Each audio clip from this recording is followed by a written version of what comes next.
The king is dead.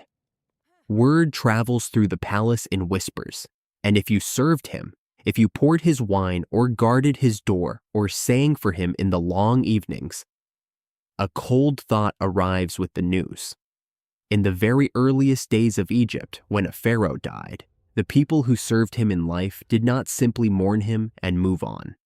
Some of them followed him into the grave, not as a figure of speech, literally.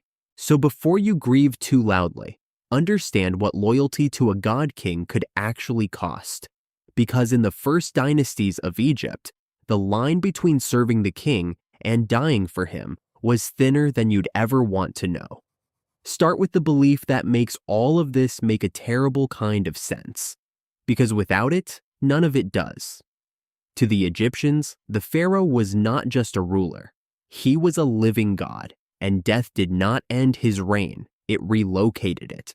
He would continue to exist in the afterlife, and a god king in the next world would need exactly what he'd had in this one: a household, attendants, people to cook, to clean, to entertain, to protect him, to keep his eternity running as smoothly as his palace had. And in the beginning, the Egyptians solved that problem in the most direct, most chilling way imaginable. If the king needed his servants forever, then his servants would go with him now. This is one of the darkest and least talked about corners of early Egyptian history, and the evidence for it is sitting in the ground at a place called Abydos. There, around the tombs of the very first pharaohs, archaeologists found something that turns the stomach.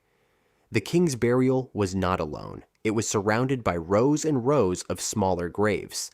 Subsidiary burials, dozens of them, sometimes hundreds, clustered around a single royal tomb.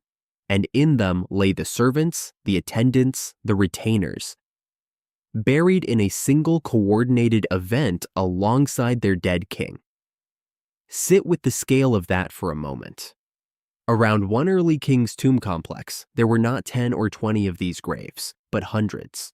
An entire working household sent into the earth at once to take up their duties again on the other side. And we know, in a small and heartbreaking way, who some of them were.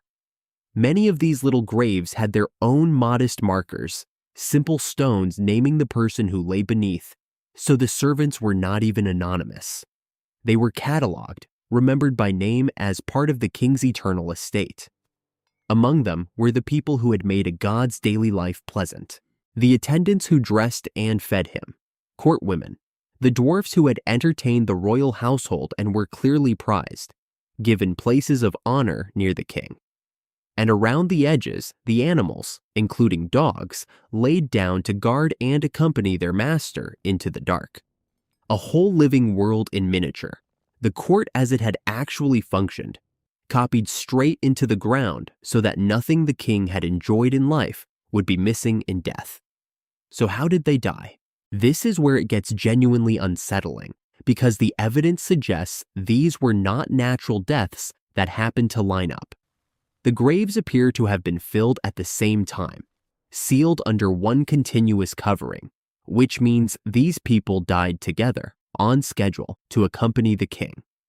The leading theory is that they were killed, possibly drugged or strangled, in a way that left the bodies intact and ready for burial, then laid out in their places around their master.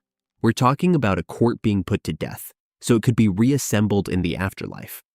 The cupbearers, the dwarfs who entertained him, the women of the household, even the dogs, arranged around the king like place settings for eternity. Take a breath, because the natural question is the one that should haunt you. Did they go willingly? And the honest answer is that we don't fully know. For some, there may have been a terrible honor in it, the belief that they were ascending alongside a god, guaranteed a place in his divine court forever. For others, picture being a healthy young servant, perfectly alive, watching the king's health fail, knowing that his last breath would also be a countdown on yours. Imagine the dread in that palace as the god king lay dying, and the household quietly understood that the funeral would have more than one body in it. That is a kind of fear most of us will never have to imagine. Now here's the turn in the story. And it tells you something profound about how even the Egyptians recoiled from this. They stopped. The practice of burying living servants with the king largely died out after those first dynasties. And it doesn't seem to have been only about mercy, though perhaps that was part of it. It was also, bluntly, wasteful. Killing off a king's entire trained household every generation was an enormous loss of skilled, valuable people. So the Egyptians did something remarkable. They found a workaround. If the king needed servants in the afterlife, why send real ones when you could send substitutes that never had to die at all? And so the human sacrifices were replaced by something far stranger and, frankly, far more clever. Little figures, statuettes. The Egyptians began filling tombs with small carved servant figures called shabti. Later, ushabti, models of workers meant to come to life in the afterlife and labor on the dead person's behalf. They were shaped like little wrapped figures, many carrying a hoe and a basket on their backs, ready to farm, dig, and toil in the next world so their owner wouldn't have to lift a finger. A magic spell was written on or recited for them so that when the gods called the dead to work, the figurine would answer in his place, stepping forward to say, in effect, "Here I am, I will do it." Think about what just happened there. A civilization that once killed hundreds of real human beings to staff a dead king's household figured out it could replace all of them with painted clay. The servants no longer had to die. They could be manufactured. A wealthy Egyptian might be buried with a whole crew of these figures, sometimes one for every day of the year, plus overseer figures to boss the others around, an entire workforce in miniature, packed into the tomb like a tomb full of tiny, obedient ghosts. And the worst part? The reason this swap was even possible reveals the cold logic that had been running underneath the whole thing all along.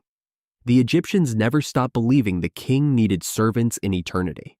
They simply realized the servants didn't need to be people, which means, when you strip it all the way down, the human beings buried at Abydos had been, in the eyes of the system, exactly what the little clay figures were: tools, equipment for the afterlife, possessions to be packed alongside the wine jars and the furniture.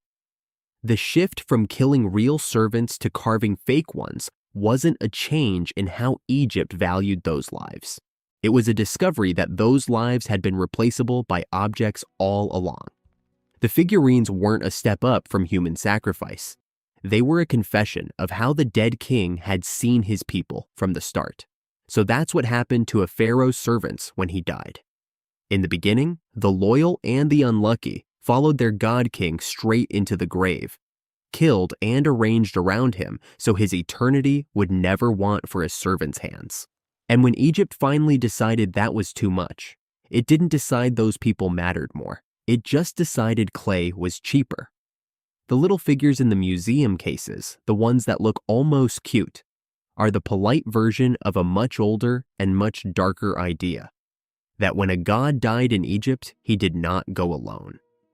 If this opened a door you can't quite close again, stay with me, because the deeper you walk into the Egyptian house of the dead, the more you realize how much of its beauty was built on top of something cold.